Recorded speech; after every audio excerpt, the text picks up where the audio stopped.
Okay, so in this video I'm going to just explain how you put on a stretch belt. Now a stretch belt is a belt which does not have a tensioner nearby where you can just adjust the tensioner in order to move a pulley to get the belt on. So you have to literally stretch the belt and get it across the two pulleys.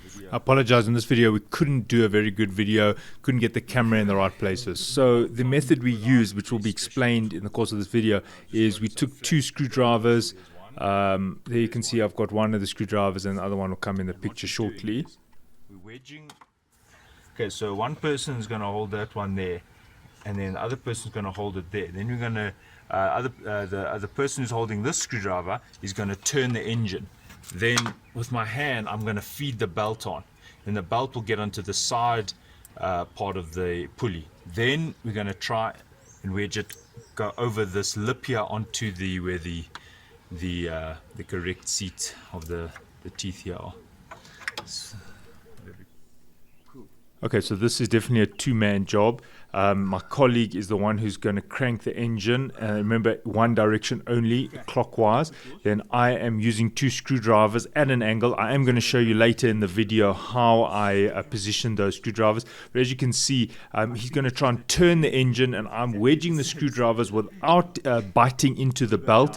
And the screwdrivers are resting on the edge of the pulley, which I'll show in the other view shortly.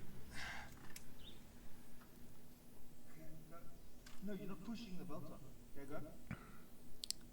That's it. Okay, it was there. Okay, so there's a few trial and errors. Your colleague might also have to push against the belt. Do this at least 4 or 5 times before we got this right. Okay, you might find that the belt slips a little bit if there's some oil on it. We just cleaned it with some thinners just so that it grips a bit better. Right.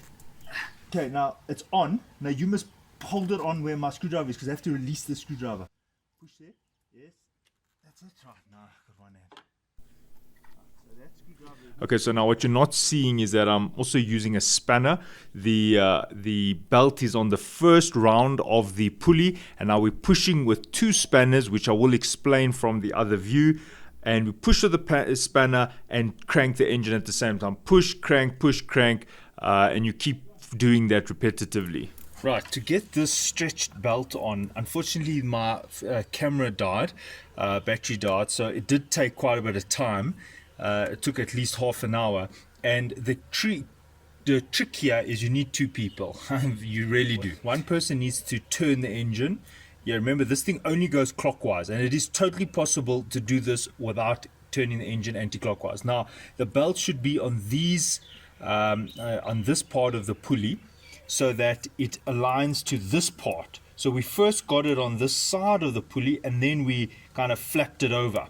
Now that does sound easier said than done. I had to release this bracket here at the bottom. I didn't take this screw out completely, I just moved it away. I also removed this water pipe here. As you can see, it's sitting over here. So you need all the space you can get. Now what you do is you've got to have screwdrivers that are not too long, because as it hits onto the radiator here, and you take the screwdrivers at this angle. You hold one there, not inside where the pulley teeth are or ribs are. Here you hold it on the side, and the other one I'm holding here. So the belt would be around these 2 screwdrivers, and then your partner then turns the engine while you hold these screwdrivers, and they'll go around, and then the belt will sit just on this side. Now here's the trick. If you hold the screwdriver like that, you got no chance.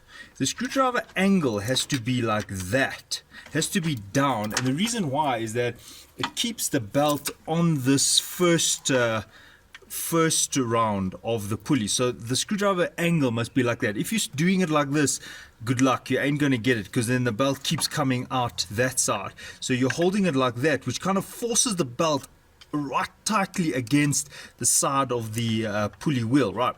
So what happens is this goes round, and then it sits on this side, but then it is in this line.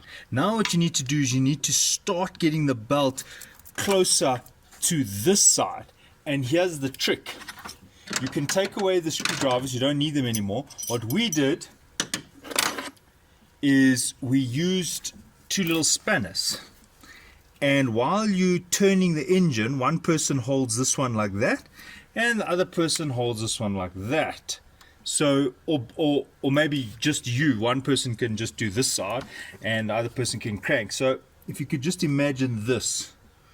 So, these are the angles. This one is going at, this top spanner is going at this angle, and pushing the, remember the belt was here, pushing the belt to climb over to those ribs, and then you'll find that the belt starts going there, which means that it comes out closer to the engine, which means it's easier to get it onto the pulley in the correct place.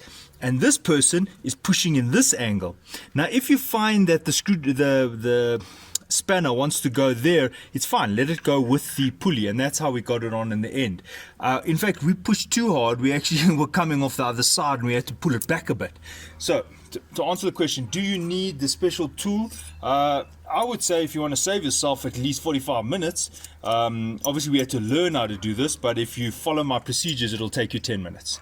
So if you don't have that tool, it's fine. Now, next thing is just be careful on this pulley, because this is like an alloy. This is not like cast iron or something. It's very weak. So it's quite easy to damage these aligning ribs. So just be careful, and especially if you start putting tools in here. I did try something like this, and then what I noticed is it just starts to chip the side of the pulley. So don't try tricks like this unless you maybe got a smaller one and it fits exactly. My advice is, if the tool is not made for the pulley, don't use it. Okay, so to sum up, we're able to do this job with a few small spanners. Those are like size 8, 9, wrench to crank the engine, and a few screwdrivers, and then obviously 2 people, some thinners, and then the replaced belt. Okay, so I hope that was helpful. Thanks for watching. Cheers.